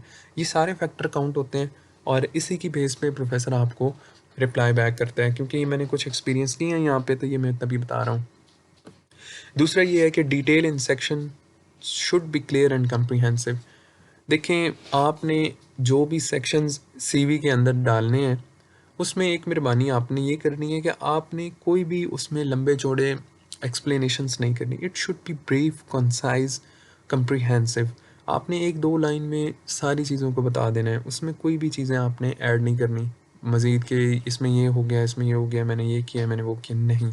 आप बहुत ही क्लियर रहें, टू द पॉइंट रहें, एक लाइन में जवाब दे दें, नीचे दो लाइन में आप एक्सप्लेन कर दें, दैट वुड बी इनफ। ठीक है, आप इस तरह आप डिटेल जब इतनी ज़्यादा बना देते हैं तो सीवी 3-3, 4-4, 5-5, 6-6 पेजेस की बन जाती है, तो इतना टाइम नहीं होता प्रोफेसर के पास कि वो एक चीज़ को इतना पढ़े, और बात सिर्फ जो आप बता रहे हैं वो आपने 10 लाइनों में बता दी, वो आप 2 लाइनों में भी बता सकते हैं, तो it's a wastage of time. Professionalism दिखाएं सीवी के अंदर अपनी, इन सारी स्किल्स को यूज़ करके। उसके बाद है CV should be in proper length. CV का जो लेंथ है वो मैक्सिमम मैं समझता हूँ कि 3 पेजेस से ऊपर नहीं जाना चाहिए, 2 या 2.5 पेजेस का होना चाहिए। उसमें सारी चीज़ें आपने सारी चीज़ें मर्ज करनी है, आपने बताना है, ठीक है, ताकि आपकी एक दो पेजेस पे आपकी पूरी पिक्चर जो है वो प्रोफेसर के माइंड में आ जाए कि ये जो भी कैंडिडेट है ये क्या है, क्या काम करता है, उसकी एजुकेशन क्या है, वो सारी चीज़ें। अब मैं आपको बता दूं कि सीवी के सेक्शंस कौन कौन से होने चाहिए, जो कि मेरे ख्याल में आपके लिए काफ़ी हेल्पफुल रहेंगे। सबसे पहले आपका ऑब्जेक्टिव होना चाहिए, ठीक है। ऑब्जेक्टिव के नीचे आपने 2-3 लाइनें, 4 लाइनें बता देना कि मेरा ऑब्जेक्टिव क्या है, मैं से रिसर्च करने जा रहा हूँ, क्या करना चाहता हूँ, किस लेवल पे करना चाहता हूँ, मेरे क्या गोल्स हैं, वो सारे आपने क्लियरली आपने बता देना ऑब्जेक्टिव में। उसके नीचे आपने एग्जैक्टली आपने एजुकेशन, उसके बिल्कुल नीचे आपने एजुकेशन का सेक्शन बनाना है। एजुकेशन अगर आप पीएचडी के लिए अप्लाई कर रहे हैं तो आपने मास्टर और आपने बैचलर्स को ही लिखना है, ठीक है। अगर आपने मास्टर के लिए अप्लाई करना है तो बस आपने सिर्फ बैचलर ही ऐड करना है। ये कोई नहीं देखते मैट्रिक क्या है, हाई स्कूल कॉलेज की एजुकेशन क्या है, ये कुछ भी नहीं मैटर करती। आपने एजुकेशन लिखना है, और एजुकेशन में क्या बताना है, अपनी यूनिवर्सिटी का नाम, अपनी डिग्री का नाम, अपना सीजीपीए और अपना ईयर बता देना है। एक 2-3 लाइनों में, या एक प्रॉपरली आपने उसका कोई स्ट्रक्चर देख लेना, और वो बहुत ही क्लियर हो सारी चीज़ें। उसके बाद रिसर्च इंटरेस्ट, ये सबसे इम्पॉर्टेंट 3 चीज़ है। रिसर्च इंटरेस्ट आपने कैसे लिखने हैं, रिसर्च इंटरेस्ट आपने बिल्कुल एजुकेशन के नीचे लिख के आपने रिसर्च इंटरेस्ट कोशिश करना है कि पहले पेज पे ही होने चाहिए, ताकि वहीं से प्रोफेसर को पता चल जाए कि इसका एरिया ऑफ इंटरेस्ट क्या है। अच्छा, रिसर्च इंटरेस्ट हमेशा एक ही डोमेन के होते हैं। अब फॉर एग्जांपल मैं आर्टिफिशियल इंटेलिजेंस की बात करूं, जो कि मेरा अपना मेजर है। आर्टिफिशियल इंटेलिजेंस में क्या होता है जी, मशीन लर्निंग होती है, डीप लर्निंग होती है, उसके बाद बायोइन्फॉर्मेटिक्स होता है, जो इसकी डोमेन में सब डोमेन्स में आते हैं कोर्सेज। ऐसा नहीं है कि मैं आर्टिफिशियल इंटेलिजेंस लिख रहा हूँ, साथ सॉफ्टवेयर इंजीनियर लिख रहा हूँ, साथ मैं नेटवर्किंग इंजीनियरिंग लिख रहा हूँ, तो ये तो कोई एक सिमिलैरिटी हुई ना, कोई इनकी सिंक्रोनाइजेशन होती नहीं है, ये डिफरेंट मेजर्स हैं। आप अपने एक ही मेजर को जो आपका है उसकी सब डोमेन्स को लिखें, ताकि आप पता तो चले कि आप एक ही जितनी भी आपके इंटरेस्ट हैं वो एक ही क्लस्टर में आते हैं। ऐसा नहीं है कि आप बायो के हैं, आप साथ जो है वो जोलॉजी के लिख दें, साथ आप किसी और बायोकेमिस्ट्री के लिख दें, मुझे इतना नहीं पता इन चीज़ों का। आपने ऐसा नहीं करना, आपने एक ही टू दी पॉइंट एक ही डोमेन को ही टारगेट करना है और उसकी सब डोमेन्स को ही लिखना है। और आपने ऐसा नहीं लिखना कि एक ही लाइन में सारा लिखना है, आप बुलेट्स बनाएं, प्रॉपर तरीके से लिखें। लाइक कि मैं अगर फॉर एग्जांपल मशीन लर्निंग के इस डोमेन में काम ज़्यादा पसंद करता हूँ, मैं बायोइन्फॉर्मेटिक्स की इस प्रोटीन सीक्वेंसेस पे मैंने काम किया है। अच्छा जी, मैंने डीप लर्निंग के मैंने ये जो न्यूरल आर्किटेक्चर, ये जो CNN होते हैं, ये इस तरह आपने लिखने हैं, इस तरह आपने अपने बायो के बना लेने हैं, आपके केमिस्ट्री के हैं वो बना लेने हैं। तो एक प्रॉपरली आपका रिसर्च इंटरेस्ट अगर लिखा होगा, तभी प्रोफेसर आपको पता लगेगा कि अच्छा ये बंदा करना क्या चाह रहा है, ठीक है। उसके बाद वर्क एक्सपीरियंस जो है वो आपने ऑप्शनल है, अगर आपने किया हुआ है तो उसको भी आप बता दें, ज़्यादा ना बताएं, बस एक लिमिटेड ही बता दें। रिसर्च प्रोजेक्ट्स अगर आपने किए हैं, फाइनल ईयर आपके थीसिस हैं, आप ज़रूर उसको मेंशन करें और उसकी थोड़ी सी नीचे डिस्क्रिप्शन भी दे दें। आपने कोई पब्लिकेशंस हैं वो लिखें, ठीक है। एकेडमिक प्रोजेक्ट्स तो आपके पास ज़रूर होंगे, क्योंकि हर यूनिवर्सिटी, हर टीचर जो होता है वो तकरीबन सेमेस्टर के एंड पे एक प्रोजेक्ट बनवाते हैं, तो वो आप लाजमी लिखें। उनकी डिटेल ना भी लिखें, उनको आप बुलेट्स में लिख दें, आगे पीछे एक हो, उसके बाद बिल्कुल सामने दूसरा हो, इस तरह आप लिख दें। अवार्ड्स एंड अचीवमेंट्स अगर आपके पास हैं तो वो भी आप एक प्रॉपरली बुलेट्स में लिख दें। अल्टीमेटली एंड पे जाके 2 रेफरेंसेस डाल दें, अगर कोई भी एसोसिएट प्रोफेसर जिनको आप जानते हैं उनका लिख दें। तो इस तरह आपकी जो सीवी है ये 2 पेजेस से ज़्यादा भी नहीं होगी, या मैक्सिमम 3 पेजेस की हो जाएगी, और वो बड़ी क्लियर ही हो जाएगी। एक पिक्चर अपनी लगा लें अगर लगाना चाहते हैं तो बिल्कुल टॉप पे, साइड पे, और इस तरह आपका जो एक सीवी का स्ट्रक्चर है वो बड़ा क्लियर हो जाएगा। मैं आपको एक सीवी का जो है वो एक स्टाइल दिखा देता हूँ कि अपनी सीवी बनानी किस तरह है, ताकि आपको जो है वो क्लियरली समझ आ जाए। अच्छा, तो ये मैंने एक स्ट्रक्चर सा बनाया है सीवी का कि आपने इस तरह का फॉलो कर लेना है। यहाँ पे आपकी पिक्चर हो, ठीक है। उसके बाद आपने यहाँ पे अपनी डिटेल ऐड कर देनी है। फॉर एग्जांपल अपना नाम यहाँ पे लिख देना है, नीचे आपका जो भी स्कूल था यूनिवर्सिटी का वो लिखते हैं, नीचे अपना ईमेल लिखते हैं, नीचे अपना नंबर लिखते हैं, और अगर वीचैट आईडी है तो वो लिखते हैं, और एड्रेस भी लिखते हैं कि जी मैं पाकिस्तान से बिलोंग करता हूँ, ताकि नेशनैलिटी का पता चल जाए कि आप कहाँ से अप्लाई कर रहे हैं। पिक्चर पता चल जाएगी तो उनको जेंडर स्पेसिफाई करने में वो समटाइम नेम्स जो होते हैं वो उनको नहीं पता चलता, तो it's a plus point for you. अगर आप ना भी लगाना चाहें तो इट्स ओके, तो फिर आप इसको यहाँ पे ले आएँ और यहाँ से आप सीवी स्टार्ट कर दें, ठीक है। उसके बाद यहाँ पे आप पहले सेक्शन में ऑब्जेक्टिव लगा दें, ठीक है। ऑब्जेक्टिव लिख दें यहाँ पे, और उसके बाद आप फॉरेन एजुकेशन लिख दें। तीसरे पे आप लिख दें जी रिसर्च इंटरेस्ट। उसके बाद आप वर्क एक्सपीरियंस लिखते हैं, और इस तरह आगे रिसर्च प्रोजेक्ट्स, एकेडमिक प्रोजेक्ट्स। इस तरह आपने सीवी का स्ट्रक्चर आप लेके जाएंगे तो सेक्शन टू सेक्शन एक क्लैरिटी होगी, और प्रोफेसर को पता चलेगा कि इस बंदे ने सारी चीज़ें बहुत अच्छे तरीके से प्रेजेंट की, और उनको आसानी होगी। आपने ये नहीं करना कि सीवी मेरी बड़ी प्यारी हो, बड़ी अट्रैक्टिव हो, बड़ा ये हो वो हो। मेन मकसद ये है कि आपने अपनी इंफॉर्मेशन को कितने एक क्लैरिटी, नीट एंड क्लीन आपने प्रोफेसर को बताना है, ठीक है। तो इस तरह आपकी चीज़ें काफ़ी इजी होंगी, और उनकी उसकी जो रीडेबिलिटी होगी वो काफ़ी अच्छी होगी, और आप प्रॉपरली सेक्शन वाइज चीज़ें डिफ़ाइन कर सकते हैं। लास्ट में आप बिल्कुल जाके आप रेफरेंसेस ऐड कर दें, ठीक है। अब फॉर एग्जांपल आपके एकेडमिक प्रोजेक्ट्स हैं, एकेडमिक प्रोजेक्ट्स आपने नेक्स्ट पेज पे ऐड करने हैं। आप एक प्रोजेक्ट यहाँ लिखें, एक यहाँ लिखें, एक यहाँ लिखें, एक यहाँ लिखें, तो आमने सामने लिखने, इससे आपकी स्पेस भी बच जाएगी और आप चीज़ें भी लिख सकते हैं। रिसर्च इंटरेस्ट फॉर एग्जांपल आपने यहाँ लिखने हैं। आप यहाँ पे पहला रिसर्च इंटरेस्ट लिखें, दूसरा लिखें, तीसरा लिखें, चौथा लिखें, तो इस तरह बुलेट्स में आपने लिखना है, पैराग्राफ के फॉर्म में नहीं लिखने। इस तरह क्या होगा, इस तरह जो है वो आपको ना प्रोफेसर को समझ आएगी, और ना आप क्लियरली बता पाएंगे कि अच्छा मैं इसमें काम करता हूँ, इसमें करता हूँ। तो ये चीज़ें आपने इनको फॉलो करना है, इससे आपकी सीवी बहुत ही क्लियर होगी। इन यहाँ पे प्रोफेसर्स की जो इंग्लिश होती है ना वो इतनी अच्छी नहीं होती, तो जितना आप क्लियरली सेक्शन वाइज आप सारी चीज़ें अपनी बताएंगे, उतनी ज़्यादा आपके चांसेस होंगे कि वो आपको रिप्लाई करें। और ट्रस्ट में मैंने यही स्ट्रक्चर फॉलो किया था, और मुझे तो प्रोफेसर कहते हैं कि आपका सीवी बहुत अच्छा था। तो इस वजह से मैं आपको बता रहा हूँ कि आप इसको लाजमी ऐसा फॉलो करें, ताकि उनकी रीडेबिलिटी अच्छी हो, और चीज़ें आपको प्रेजेंट करने में भी आसानी होगी, और आप इजीली डिफाइन भी कर सकेंगे कि इधर ये आगे कुछ लोगों ने यहाँ चीज़ें लगाई होती हैं, कुछ लोगों ने यहाँ लगाई हुई होती हैं, कुछ ने यहाँ लगा के कुछ यहाँ पे लिखा होता है। इस तरह जो है ना वो एक प्रॉपरली समझ नहीं आती। मुझे खुद वो सीरीज़ बेसिकली पसंद नहीं है कि आप यहाँ पे अगर एजुकेशन लिखेंगे तो पहली एजुकेशन यहाँ पे ये आ जाएगी, मास्टर्स की, यहाँ पे बैचलर्स की आ जाएगी, ऊपर नीचे यहाँ पे आप CGPA लिख दें, यहाँ पे आप ईयर्स लिखते हैं, तो वो एक क्लैरिटी हो जाएगी, तो काफ़ी आसानी हो जाएगी। तो मेरे ख्याल में ये सीवी का स्ट्रक्चर मैंने आज आपको बता दिया। अगर आप लोगों ने नहीं बनाई हुई, या बना रहे हैं, या बना चुके हैं और नहीं आ रहे रिप्लाई, तो इस स्ट्रक्चर से भी फॉलो करके आप ट्राई कर दें। इंशाल्लाह आपको ज़रूर रिप्लाई आएंगे, और चीज़ें आप लोगों के लिए काफ़ी आसान हो जाएंगी आगे फिर। तो चलते हैं बैक, दोबारा अपनी डिस्कशन कंटिन्यू करते हैं।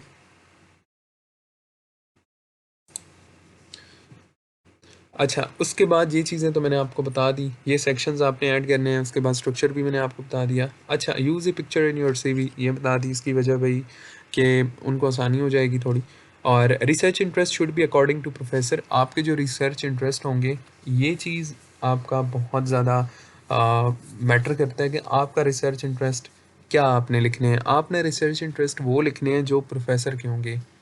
मैंने ये भी एक्सपीरियंस किया है कि लोग जो है वो होते और डोमेन के हैं प्रोफेसर, और कर और डोमेन के रहे होते हैं। अब एक प्रोफेसर कंप्यूटर साइंस का, और वो उसको इलेक्ट्रिकल इंजीनियर कर रहा है। अब देखिए इलेक्ट्रिकल इंजीनियर की फील्ड में क्या है, उसकी फील्ड में कोई और चीज़ें हैं, कोई एक डिज़ाइनर कर रहा है जी, इंजीनियर कर रहा है जिसका काम कोई और है, स्ट्रक्चर्स बनाना, इंफ्रास्ट्रक्चर्स, और एक प्रोफेसर है आर्टिफिशियल इंटेलिजेंस का। आप उसको ईमेल कर रहे हैं, तो उसने कहा आपको इग्नोर करना है फ़ौरन ही। तो it should be very clear कि आपका जो प्रोफेसर का रिसर्च इंटरेस्ट हो वो आपके रिसर्च इंटरेस्ट के साथ मैच करे, उसमें किसी किस्म की कोई भी अ, बिल्कुल ऑपोजिट चीज़ें नहीं होनी चाहिए, सिमिलर होने चाहिए, तभी आपके चांसेस होंगे कि आपको प्रोफेसर रिप्लाई देगा। और ज़रूर देगा। सम टाइम ऐसा होता है कि आप चाहते हैं कि जी मेरा अपना रिसर्च इंटरेस्ट हो, तो ऐसा कभी भी नहीं होगा। अगर प्रोफ़ेसर का रिसर्च इंटरेस्ट आपके रिसर्च इंटरेस्ट से ऑपोज़िट है, बट आप लोगों की डोमेन सेम है, तो आप बेशक उसके साथ चले जाएँ। आप ज़रूरी नहीं है।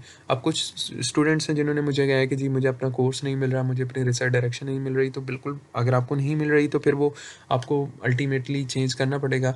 तो जो अब और आप एक और चीज़ आपको बताऊँ, जब आप प्रोफ़ेसर की प्रोफ़ाइल्स को सर्च कर रहे होते हैं, तो आपको ना काफ़ी सारी आइडिया भी हो जाता है कि वहाँ पे प्रोफ़ेसर किस डोमेन पे ज़्यादा काम कर रहे हैं। तो आपको उस चीज़ का फ़ौरन आइडिया हो गया। आप ये भी बता सकते हैं कि आप रिसर्च इंटरेस्ट में ईज़िली वो सारी चीज़ें सिमिलर जो होती हैं वो लिख दें सारी। बेशक प्रोफ़ेसर के रिसर्च इंटरेस्ट 1-2 कॉपी करके वो लिख दें, ताकि उससे आपको क्लैरिटी हो जाए कि मेरा प्रोफ़ेसर और जो मैं जिसको अप्लाई कर रहा हूँ उस पे उसकी और आपकी जो सिमिलैरिटी हो जाएगी, तो फिर वो उसको काफ़ी आसानी होगी और उसको ईज़िली पता चल जाएगा कि अच्छा ये तो मेरे रिसर्च इंटरेस्ट के साथ इसका इंटरेस्ट मैच कर रहा है, तो वो बिल्कुल आपको रिप्लाई करेगा। तो ये आपको मैं टिप्स बता रहा हूँ, प्रो टिप्स, ताकि आपको जो एक्सेप्टेंस लेटर के जो इश्यूज़ हैं वो रिज़ॉल्व हो जाएँ। तो मेरे ख़्याल में सीवी का काफ़ी ज़्यादा हो गया। आपको सीवी की काफ़ी मालूमात हो गई होगी कि आपने किस तरह बनाना है, ठीक है? तो आप ज़रूर ट्राई करें, जिसको एक्सेप्टेंस नहीं मिल रहा, ये फ़ॉर्मेट भी बना के देख लें, ये भी ट्राई करके देख लें। अभी काफ़ी टाइम पड़ा है, अभी कुछ भी नहीं गया, अभी भी आप कर सकते हैं। तो अब चलते हैं अगले सेक्शन पे। अच्छा, अगले सेक्शन में हम देखते हैं जी एक्सेप्टेंस लेटर के हवाले से कि एक्सेप्टेंस लेटर में लोगों को मसले भी आ रहे हैं और वो सारी चीज़ें डिस्कस कर लेते हैं। सबसे पहले ये बता देते हैं कि एक्सेप्टेंस लेटर होता क्या है। An acceptance letter is a type of consent letter that is provided by the Chinese university professor to whom you want to apply, and he she agrees to accept you as an international student under his her supervision at their department। ठीक है, आपको समझ आ गई होगी। Acceptance letter एक consent होती है professor की जानिब से, जो कि आपको वो देते हैं कि ताकि वो आपकी उनकी सुपरविजन में आप वहाँ पे जाके अपनी एजुकेशन कंटिन्यू कर सकें। और some universities prefer that applicant must have an acceptance letter from their university teacher, or in some university you don't need an acceptance letter, but if you have an acceptance letter it is a good symbol for you for your scholarship opportunity। कुछ universities में scholarship के लिए acceptance letter must होता है, और कुछ universities में जो होता है वो acceptance letter as a optional document भी तो ओवरऑल होता है, लेकिन उसमें ये होता है कि अगर आपके पास हो तो वेल एंड गुड, और कुछ में मैंडेटरी होता है। तो इस तरह आप इस चीज़ को भी देख सकते हैं। कुछ स्टूडेंट्स, आप अगर आप जानते हैं किसी को कोई वहाँ पे पढ़ रहा है जिसमें आप अप्लाई कर रहे हैं, या उनसे आपके साथ कॉन्टैक्ट हो गया, तो आप उनसे ये मालूमात ले सकते हैं कि एक्सेप्टेंस लेटर का वहाँ पे क्या रूल है। आप एक्सेप्टेंस के बगैर अप्लाई कर दें तो भी खैर है, आप एक्सेप्टेंस के बगैर अप्लाई कर सकते हैं, इसमें कोई नहीं है, आपकी एप्लीकेशन आगे जाएगी। बट इस आजकल जिस तरह एक कम्पेटिटिव हो गया है सीएससी स्कॉलरशिप या कोई भी स्कॉलरशिप है चाइना का, तो इसके लिए एक्सेप्टेंस अगर आपके पास हो तो आपके बहुत ही ज़्यादा चांसेस होते हैं।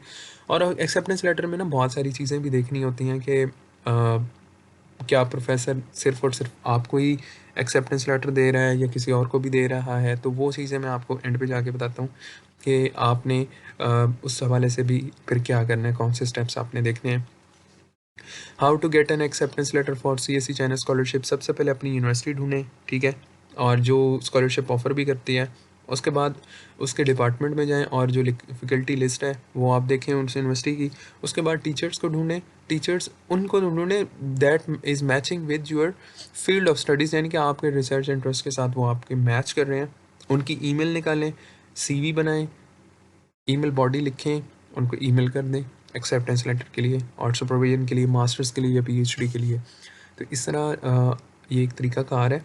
बहुत सारे लोग तो अब जानते हैं इसके प्रोसेस को, लेकिन अगर किसी को नहीं पता तो स्टिल उनको अब पता चल चुका होगा। यहाँ पे एक चीज़ है, if you are applying for high rank universities then you must try for an acceptance letter. China की जो टॉप लेवल की यूनिवर्सिटीज़ हैं उसमें आने के लिए तो एक्सेप्टेंस होना बहुत ज़रूरी है। You will be, if you want to apply for a top rank university then you must try for an acceptance letter from their professor, you will be preferred. If you are applying for a university having a limited quota scholarship seats you must try for an acceptance letter, you will be preferred. तो दो cases हैं, एक university अगर top level की है तो भी acceptance letter होना ज़रूरी है, एक यूनिवर्सिटी जो कि जिसमें लिमिटेड कोटा है स्कॉलरशिप के लिए तो उसमें भी मैंडेटरी है कि आपको एक्सेप्टेंस मिल जाए, तो आपका जो एवेल्यूएशन होगी उसमें ये काफ़ी ज़्यादा हेल्पफुल रहेगा।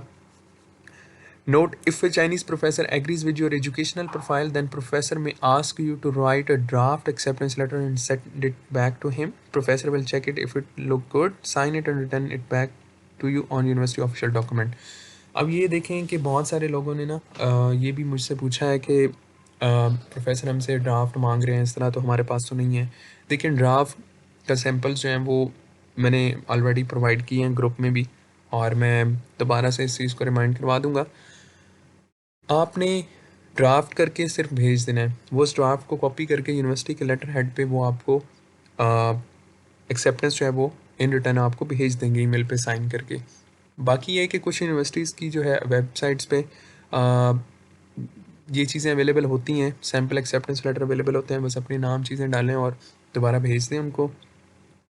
और कुछ प्रोफेसर्स जो होते हैं वो खुद ब खुद ही बाय डिफ़ॉल्ट अपनी तरफ से ही वो भेज देते हैं आपको लिख के, ठीक है?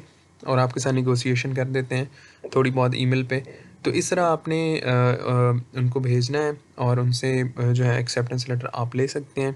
और बाकी कुछ चीज़ें होती हैं जो कि बाद में प्रोफेसर के साथ देखनी होती हैं कि जी आप और स्टूडेंट्स को भी तो नहीं दे रहे एक्सेप्टेंस लेटर, या मुझे दे रहे हैं। क्योंकि यहाँ पे ये होता है कि चाइना के जो प्रोफेसर्स होते हैं ना यूनिवर्सिटीज़ के, उनको ज़्यादा से ज़्यादा 1 या 2 स्टूडेंट्स को सुपरवाइज़ करने की जो होती है वो परमिट होता है, पीएचडी के 1-2 या मास्टर के। तो अगर वो 10 स्टूडेंट्स को एक्सेप्टेंस दे देते हैं तो रखने तो उन्होंने 2 ही हैं। तो अब उसमें ये होता है कि फिर आपके चांसेस जो होते हैं ना वो डिवाइड हो जाते हैं। तो इस तरह आप ये भी पूछ सकते हैं उनसे, ताकि क्लियर तो हो कि इन्होंने और कितने स्टूडेंट्स को दिए हैं, तो आप फिर और स्कॉलरशिप में भी साथ अप्लाई कर दें और यूनिवर्सिटी में भी अप्लाई कर दें, ताकि आपका वहाँ भी जो चांस है वो सिक्योर होना चाहिए। तो ये कुछ चीज़ें हैं जो कि आपने लाजमी देखनी है। बाकी इसका जो ड्राफ्ट है वो आपको ईज़िली मिल जाएगा।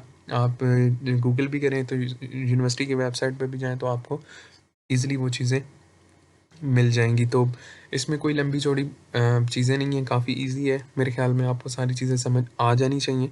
और सीवी बनाएँ अच्छी, प्रोफ़ेसर को अप्रोच करें, ईमेल्स निकालें, और ईमेल्स निकालने के बाद आपने उनको रात को थोड़ा लेट आप उनको ईमेल करें। और तकरीबन जितनी आपको ईमेल्स मिलती हैं उस यूनिवर्सिटी से, 10 मिलती हैं, 15 मिलती हैं, 50 मिलती हैं, आप सारों को ईमेल करें इंडिविजुअली, वेट करें, और इंशाल्लाह आपको एक्सेप्टेंस ज़रूर मिलेगा।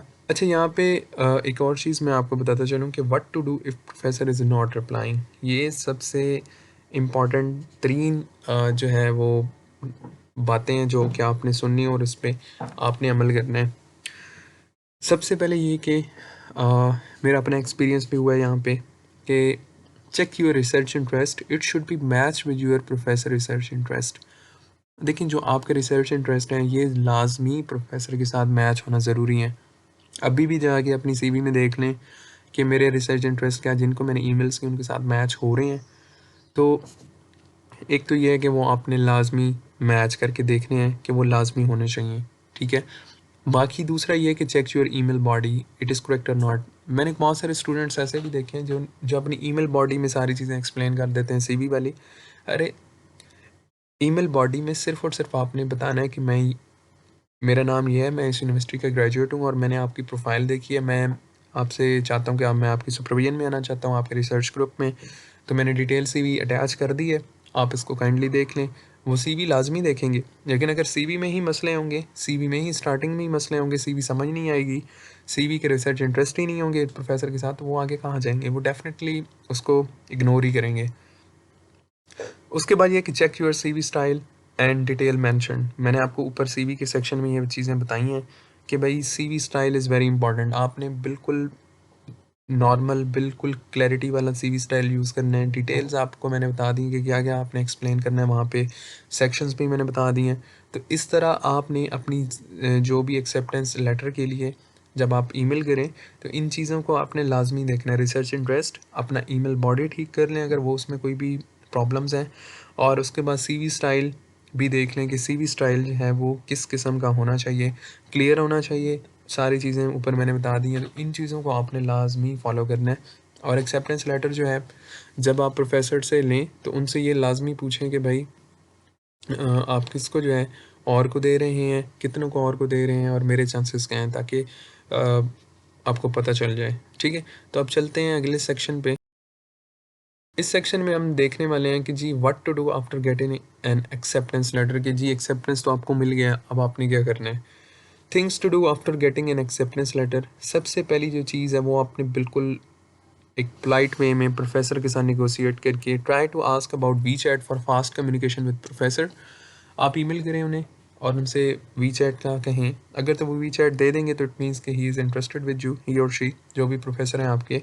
और अगर वो वी चैट नहीं देते, may be sometime privacy issues होते हैं तो इस वजह से प्रोफेसर नहीं देते, बट अगर उन्होंने आपको सिलेक्ट किया तो डेफिनेटली वो आपके साथ कम्युनिकेट भी रखेंगे और उसके बाद वो आपके साथ नेगोशिएट भी करेंगे चीज़ें काफ़ी सारी, ठीक है। उसके बाद आपने ये पूछना है कि ask about either he has given acceptance to other student और नॉट, कि भाई आपने और स्टूडेंट्स को भी एक्सेप्टेंस दिया है, कितने आपके पास पोजीशंस हैं, आपने औरों को कितनों को दिया है, ताकि आपको पता चल जाए कि मेरे यहाँ पे चांसेस कंफर्म है, क्या इन्होंने मुझे दिया है सिर्फ या औरों को भी दिया है। तो इस तरह अगर औरों को देंगे तो आप और स्कॉलरशिप्स के लिए भी अप्लाई कर दें साथ, ताकि आपके चांसेस सिक्योर होने चाहिए। अगर यहाँ पे हो जाए तो इधर ही चले जाइए, अगर और जगह पे हो जाए तो औरों में भी चले जाएँ। ऊपर मैंने स्कॉलरशिप की टाइप्स बता दी हैं, तो अब आप बाउंड नहीं है कि आपने सिर्फ सीएसई पे ही अप्लाई करना है। Keep your professor on board for further discussions, अगर आपको वी चैट मिल जाता है तो आपने क्या करना है जी, आपने उनके साथ ऑन बोर्ड रहना है। आप उनके साथ डिस्कस करें, सिर्फ़ और सिर्फ रिसर्च की बात करें, कोई ऊपर नीचे बात ना करें, ये बिल्कुल पसंद नहीं करते किसी और चीज़ के हवाले से डिस्कस करना। बस सिंपली आप रिसर्च के हवाले से बात करें, पेपर्स का पूछें, पेपर्स मांगें कि मैं पढ़ना चाहती हूँ, ठीक है। ये सारी चीज़ें आपने उनसे पूछ लेनी है, ताकि उनको एक पॉजिटिव इमेज आए आपका। बाकी ऐसा कोई नहीं पूछना कि चाइना पाकिस्तान बहुत अच्छे हैं, बहुत दोस्त हैं, ये हैं वो हैं, ये चीज़ें मैटर नहीं करती। जब आप यहाँ पे आ जाएं फिर आप ये सारी चीज़ें डिस्कस करें। अभी आप अननोन हैं उनके लिए, तो आप बिल्कुल पॉजिटिवली फॉर्मली उनके साथ कम्युनिकेट करें। Admission queries will be discussed with professor, आप एडमिशन क्यूरीज उनके साथ डिस्कस करें। एडमिशन के लिए जब आप अप्लाई करें पोर्टल पे जाएं, आपको मसले आए प्रोफेसर के साथ डिस्कस करें। प्रोफेसर आपको कोई ना कोई असिस्टेंस आपको जो है वो देंगे वहाँ पे। रिसर्च डिस्कशंस करें, आप उनके साथ रिसर्च डिस्कस करें कि आप अच्छा जी हम आएंगे तो क्या करेंगे, कौन सा टॉपिक पे आजकल काम कर रहे हैं। वो अपनी प्रोफाइल्स आपको देंगे, शेयर करेंगे, आपको कहेंगे जी पढ़ें ये सारी चीज़ें। तो ये एक पॉजिटिव आपका एक आगे जो भी आपका एक रिलेशन होगा टीचर के साथ वो स्टार्ट होगा। May be professor will arrange student for you as help in the admission process, बिल्कुल स्टूडेंट्स जो हैं वो उनकी जो एग्जिस्टिंग होते हैं वो आपकी हेल्प करेंगे एडमिशन प्रोसेस में। मेरी भी की थी एक दो स्टूडेंट्स ने, तो आपको बड़ा स्मूथली कोई मसला नहीं आना देते और वो आपके साथ बिल्कुल स्मूथली चलते हैं। मीटिंग्स भी करते हैं, मेरी तो मीटिंग्स होती थी प्रोफेसर के साथ हर संडे को। तो मेरे प्रोफेसर मेरे साथ बहुत कमिटेड थे, तो इसलिए आज मैं यहाँ पे हूँ। तो आपने इसी तरह पॉजिटिव ट्रैक रखना है उनके साथ और पॉजिटिवली फॉर्मली उनके साथ चलना है। उनकी जितनी भी बातें हैं उनको बिल्कुल फॉलो करें। फॉलो यूनिवर्सिटी डेडलाइंस, बिल्कुल यूनिवर्सिटी की डेडलाइन को फॉलो करें। कोई भी बात, कोई भी ईमेल यूनिवर्सिटी आपको करती है अप्लाई करने के बाद या अप्लाई करते हैं, तो प्रोफेसर के साथ डिस्कस करें। प्रोफेसर को भी ऑन बोर्ड रखें कि यूनिवर्सिटी ने मुझे ये कहा है, मैं ये अप्लाई करने चाह रहा हूँ, मुझे ये मसला आ रहा है, मुझे ये समझ नहीं आ रही। तो प्रोफेसर जो होते हैं वो इंटरनेशनल एजुकेशन के साथ लिंक्ड होते हैं, तो वो काफ़ी सारी चीज़ें बता देते हैं, ठीक है। तो आपकी सारी क्यूरीज, सारे प्रेशर, सारे मसले जो होते हैं ना, वो प्रोफेसर ही सॉर्ट आउट करते रहते हैं यहाँ से इनके साथ बातचीत करके। तो बहुत ही एक मैंने आपको अंदर की बातें बता दी कि आपने किस तरह आगे जाके एक्सेप्टेंस के बाद प्रोफेसर के साथ कम्युनिकेट करने की कोशिश करनी है। और प्रोफेसर के साथ बहुत पॉजिटिव रहें जितना आप रह सकते हैं। अपना आपको एक बहुत ही रिसर्च ओरिएंटेड शो करवाएं, ताकि प्रोफेसर आपको किसी भी सूरत में आपको छोड़े ना, ठीक है। वो आपके साथ बिल्कुल टू दी पॉइंट रहें और रिसर्च के हवाले से आप बिल्कुल डिस्कस करते रहें चीज़ें। तो ये था बेसिकली कि एक्सेप्टेंस लेटर लेने के बाद आपने क्या करना है, किस तरह आपने डेडलाइंस को फॉलो करना है, किस तरह आपने प्रोफेसर के साथ कम्युनिकेशन में रहना है, कि बिल्कुल पोलाइट वे में आपने ये सारी चीज़ें उनके साथ करनी है। तो मेरे ख्याल में अब आपको ये भी समझ आ गया होगा कि आपने एक्सेप्टेंस लेटर पे जाके उसके बाद कि आपने एक्सेप्टेंस लेटर लेने के बाद आपको क्या करना है। अब चलते हैं नेक्स्ट सेक्शन में, what to check the admission details of the university. आपने एडमिशन डिटेल्स किस तरह चेक करनी है। देखिए मुझे ऐसे भी मैसेजेस आते हैं कि जी हमें डेडलाइन की नहीं समझ आ रही, हमें जी ये नहीं पता कि अप्लाई कहाँ से करना है। मैंने इस हवाले से वीडियोस भी बनाई हैं सीएसई पोर्टल पे कि सीएसई के पोर्टल पे आपने किस तरह अप्लाई करना है। वो वीडियो का लिंक भी आपको डिस्क्रिप्शन में मिल जाएगा। उसके बाद आपने यूनिवर्सिटी के जो एक इंटरनेशनल स्टूडेंट के पेज होते हैं वहाँ पे आपने कैसे जाना है। तो मैं ये एक आपको प्रैक्टिकल डेमो करके दिखाता हूँ कि आपने यूनिवर्सिटी की इन्फॉर्मेशंस कैसे निकालनी होती हैं, आपको कहाँ से पता चलता है। तो वो बहुत ही क्लियर होता है, वो सारी चीज़ें आपको मैं प्रैक्टिकल करके दिखाता हूँ। अच्छा, अब हम स्क्रीन पे आ चुके हैं और मैं यहाँ पे आपको बेसिकली ये बताना चाहता हूँ कि यूनिवर्सिटी की आपने इन्फॉर्मेशंस कैसे निकालनी होती हैं। कोई भी यूनिवर्सिटी हो तकरीबन उनका स्ट्रक्चर सेम ही होता है। तो मैं यहाँ पे ईकस यूनिवर्सिटी जो कि मेरी अपनी यूनिवर्सिटी है, जहाँ पे मास्टर्स कर रहा हूँ। और आपने अच्छा, एक चीज़ आपको बताऊँ कि आपने चाइना की जो वेबसाइट्स हैं यूनिवर्सिटी की या पोर्टल की, आपने इंटरनेट एक्सप्लोरर या माइक्रोसॉफ्ट एज जिसे आजकल कहते हैं, आपने उस पर ओपन करनी है, क्योंकि यहाँ पे क्रोम, गूगल ये सारे बैन हैं। तो वीपीएन के थ्रू यहाँ पे एक्सेस करना होता है। तो आपने पाकिस्तान में रह के भी आपने इनका जो माइक्रोसॉफ्ट एज है वहाँ पे आके आपने इनकी जितने भी यूनिवर्सिटीज़ की वेबसाइट्स हैं वो ओपन करनी है, और वो बहुत ही ईज़िली ओपन होंगी। और एक और प्रॉब्लम लोगों को आता है कि जी हमें तो बस ये सारी चीज़ें चाइनीज़ लैंग्वेज में ही नज़र आ रही हैं, तो ऐसा नहीं है। मैं आपको बताता हूँ कि आपने किस तरह चेंज करनी है चीज़ें। आपने सिंपली माइक्रोसॉफ्ट एज पे आके आपने ईकस्ट, ये जो भी यूनिवर्सिटी आपने सर्च करना है, आप इनके मेन पेज पे आएंगे। मेन पेज पे आने के बाद ये देखें, यहाँ पे कोने पे या कहीं भी लिखा होगा जी English version of the page, आपने इंग्लिश पे क्लिक कर देना है। ठीक है, अब हम यहाँ पे इंग्लिश पे आ चुके हैं। ठीक है, अब ये देख सकते हैं कि जी हमारी यूनिवर्सिटी का ये जो मेन वेब पेज है। आपने क्या करना है, आपने बस ये चीज़ ढूंढनी है। अगर एक्सेप्टेंस लेटर के लिए आ रहे हैं तो ये फैकल्टीज़ पे जाना है। ठीक है, प्रोफेसर्स यहाँ पे देख लेते हैं, इसका भी मैं आपको बता दूँ, ये स्कूल्स आ गए यहाँ पे। अब मेरा जो स्कूल है वो ये है school of information science and technology, ये पढ़ा है। यहाँ पे आएंगे आप, यहाँ पे आने के बाद आप यहाँ पे आके फैकल्टी के उस पे आएँ। आप यहाँ देखें डॉक्टरल सुपरवाइज़र, मास्टर सुपरवाइज़र। तो मास्टर के लिए अप्लाई करें तो यहाँ आएँ, डॉक्टरल के लिए तो यहाँ पे आएँ, पीएचडी के लिए। तो ये आपको यहाँ पे सारी डिटेल ये देखें, ये सारे प्रोफेसर्स आ गए हैं। ठीक है, उसके बाद ये इनके रिसर्च इंटरेस्ट भी आ गए हैं, और उसके बाद इनकी ईमेल भी आ गई है। तो ये बहुत ही क्लियर है। ये आप सारी चीज़ें बड़ी ईज़िली आप यहाँ से ढूँढ सकते हैं। बाकी आपने दोबारा इनके मेन पेज पे आ जाना है, जहाँ पे हम आए थे। ये इनका मेन पेज है। आपने कहीं भी नहीं जाना, आपने ढूँढना है इंटरनेशनल स्टूडेंट्स एजुकेशन या एडमिशन्स का टैब होगा कहीं भी। आप जब किसी और वेबसाइट पे जाएंगे तो एडमिशन के उस पे जाके आपने इंटरनेशनल स्टूडेंट्स एजुकेशन में जाना है। तो ये जो पेज ओपन होगा ये सिर्फ़ और सिर्फ इंटरनेशनल स्टूडेंट्स के लिए ही होगा। इसमें कोई और जो है वो चीज़ नहीं होगी। तो अब देखें यहाँ पे ए टू ज़ी चीज़ें आपको मिल जाएंगी। यहाँ हमारी यूनिवर्सिटी के जो एडमिशन्स हैं वो कल ओपन हो गए हैं। तो आप देखें यहाँ पे अकोमोडेशन के बारे में देखना है, स्कॉलरशिप के हवाले से देखना है, तो ये क्लिक करें यहाँ पे। जो भी यहाँ पे स्कॉलरशिप्स ऑफ़र होती हैं, ये देखें, ये डेडलाइन आ चुकी है 29 फरवरी सीएससी स्कॉलरशिप की। उसके बाद ये मेजर्स हैं। ठीक है, ये सारी गाइडलाइंस यहाँ पे बताई गई हैं। इनटेक जो होगा ये होगा, स्कॉलरशिप कवरेज, ये सारी चीज़ें बता दी गई हैं। उसके बाद ये इनकी बाकी जो स्कॉलरशिप्स हैं वो भी आप देख सकते हैं। एससीएस भी यहाँ पे इन्होंने बताया हुआ है कि उसकी स्कॉलरशिप की क्या डेडलाइंस हैं और क्या कब ये ओपन होंगी, ये भी सारी चीज़ें इन्होंने बता रखी हैं। तो इस तरह आपने जो अपनी डिटेल्स हैं वो सारी चीज़ें आपने देखनी है। बाकी आपने इनके मेन पेज पे आना है। मेन पेज पे आने के बाद आपने ये डेडलाइंस तो मैंने आपको दिखा दी हैं कि किस तरह आपने ढूँढनी है। बाकी अकोमोडेशन देखना चाहें किसी भी यूनिवर्सिटी की, तो ये बेसिकली हमारी बिल्डिंग है जहाँ पे मैं रहता हूँ। ठीक है, तो वो ये सारे इनके रेगुलेशंस, इनके प्रोसीजर्स के क्या, इनको किस तरह, वो सारी चीज़ें आपको यूनिवर्सिटी बताती रहती है जब आपके एडमिशन हो जाता है। उसके बाद ट्यूशन एंड फ़ी ये भी आप देख सकते हैं। स्टूडेंट लाइफ आप यहाँ पे देखें कि किस तरह की यहाँ पे जो सारे प्रोग्राम्स होते हैं वो यहाँ पे होते हैं, टूर्स होते हैं, वो सारी चीज़ें आप यूनिवर्सिटी की देख सकते हैं। आप कोई और यूनिवर्सिटी भी देख लेते हैं, फॉर एग्जांपल यहाँ पे बीजिंग नॉर्मल यूनिवर्सिटी है, उसका देख लेते हैं कि उसमें किस तरह से हम चीज़ों को देखेंगे। तो ये आपने इनके पेज पे आना है। अब ये देखें यहाँ पे एडमिशन्स में आए हैं आप। ठीक है, एडमिशन्स में आने के बाद आपने इंटरनेशनल स्टूडेंट्स में आना है। अब ये देखें यहाँ पे इनकी भी सारी चीज़ें वही बताई गई हैं कि जी अप्लाई, गाइडेंस, स्कॉलरशिप पे आएंगे। ये मुख्तलिफ स्कॉलरशिप्स हैं जो कि यहाँ पे ऑफ़र की जाती हैं। हम चाइना स्कॉलरशिप के बारे में देखना चाहते हैं। ये सारी डेट चीज़ें यहाँ पे इन्होंने बताई हुई हैं। बताने के बाद बिल्कुल ये इन्होंने कॉन्टैक्ट वगैरह भी बताए हुए हैं कि आपने किस तरह, अगर कोई मसला हो तो आप हमारे साथ कॉन्टैक्ट कर सकते हैं।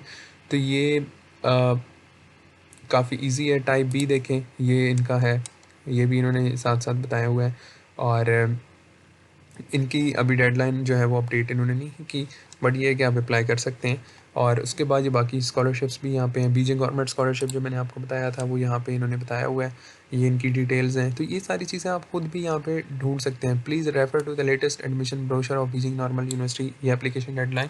तो ये यूनिवर्सिटी जब नया अनाउंसमेंट होती है अगले साल एडमिशन की, तो ये सारे डिटेल्स वहाँ पे बता देते हैं। अगर कोई भी आपको मसला आए, कोई भी इंफॉर्मेशन आपको समझ ना आए, तो सिंपली ये ईमेल्स आपको दी गई हैं, आप इन पे ईमेल करें, ये ज़रूर आपको रिप्लाई बैक करेंगे, ठीक है। तो ये सारी चीज़ें आपने किस तरह निकालनी है ये आपको समझ आ चुकी है, क्योंकि एडमिशन जो इंटरनेशनल स्टूडेंट्स का पेज होता है वो सारी यूनिवर्सिटीज़ का सेपरेट ही होता है। तो आपको कोई मसला नहीं आएगा, आपको जितनी भी इंफॉर्मेशन होगी वो यहाँ पे ही मिलेगी।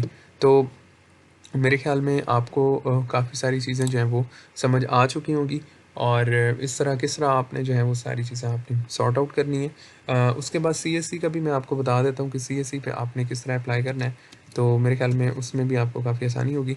तो ये सीएससी का पोर्टल का जो लिंक है वो ये मैं आपके साथ शेयर कर दूँगा डिस्क्रिप्शन में, आप वहाँ से एक्सेस कर सकते हैं। सिंपली आपने क्या करना है, स्टडी इन चाइना पे आना है और उसके बाद यहाँ पे अपने अकाउंट क्रिएट करना है। इसका मैंने कंप्लीट वीडियो बना रखी है कि किस तरह आपने अप्लाई करना है। मैंने ऑलरेडी यहाँ पे अप्लाई किया हुआ है। ऐसे जब मैंने वीडियो बनाई थी तो मैंने चीज़ें दिखा दी थी। यहाँ पे आपने रजिस्टर करना है। रजिस्टर करने के बाद आपने एक ईमेल आएगी, ईमेल के बाद आपने एक्टिवेट करना है अकाउंट, और ये आपने साइन इन कर देना है। साइन इन के बाद ये एप्लीकेशन है, यहाँ पे एप्लीकेशन आप अपनी सबमिट करवाएंगे। अपनी सबसे पहले आप पर्सनल डिटेल्स ऐड करेंगे, फिर उसके बाद आप अपनी एप्लीकेशन जो है वो तभी आप दे सकेंगे। यहाँ पे ये मैंने कुछ एप्लीकेशन डिटेल्स यहाँ पे दे रखी हैं। तो इस तरह ये जो है चीज़ें आप इजीली कर सकते हैं। इसकी वीडियो भी आप देख लें, आपको सारी समझ आ जाएगी कि किस तरह आपने इसको फिल करना है। तो आपने क्या करना होता है, आपने सीएससी का फॉर्म पहले फिल करना होता है जिस यूनिवर्सिटी में अप्लाई कर रहे हैं। सीएससी का फॉर्म फिल करने के बाद आपने फिर यूनिवर्सिटी का फॉर्म फिल करना होता है, और वहाँ पे आपने सीएससी का फॉर्म भी अपलोड करना होता है। तो इस तरह आपकी जो एप्लीकेशन है वो सबमिट हो जाती है। तो ये एक बहुत ही डिटेल मैंने चीज़ें आपको बता दी हैं इस वीडियो में। तो मेरे ख्याल में अगर आपको और भी कोई क्यूरीज़ हैं तो आप कमेंट करें, लाजमी करें, और मैं ज़रूर उसका जवाब दूँगा। तो ये एक बहुत लंबी वीडियो थी, 1 घंटा मेरे ख्याल में ज़्यादा हो गया है। तो ज़रूर इसको कम्प्लीटली देखें, और मेरे ख्याल में आपको सारी चीज़ें इस वीडियो में समझ आ चुकी होंगी कि इसका प्रोसेस बड़ा सिंपल सही है। और जब आपको एक्सेप्टेंस मिल जाता है, यूनिवर्सिटी आहिस्ता-आहिस्ता अनाउंसमेंट्स हो रही हैं, मैं उनकी भी वीडियोस बना रहा हूँ, तो आगे साथ-साथ भी वीडियोस आपको अप टू डेट होती रहेंगी कि क्या करना है, किस तरह आपने आगे फॉरन जो भी डॉक्यूमेंट्स होते हैं वो किस तरह आपने करवाने हैं, ये वो। तो काफ़ी ईज़ी सीन है। आपने बिल्कुल रिलैक्स होके पहले प्रोसेस को समझें, प्रोसेस को समझने के बाद आपने सिंपली अप्लाई कर देना है, अप्लाई करें, और best of luck. I hope कि आपको स्कॉलरशिप मिलेगा। काफ़ी स्कॉलरशिप्स मैंने आपको बताए हैं, आगे एक और वीडियो आने वाली है उसमें भी मैं आपको काफ़ी सारी चीज़ें बताऊँगा। तो मेरे ख़्याल में आपको फिर काफ़ी ज़्यादा चांसेस आपके होंगे यहाँ पे अप्लाई करने के और स्कॉलरशिप लेने के। तो thank you very much for watching this video. कोई भी क्यूरी हो तो कमेंट सेक्शन में कमेंट कर सकते हैं। Take care of yourself. अल्लाह हाफ़िज़।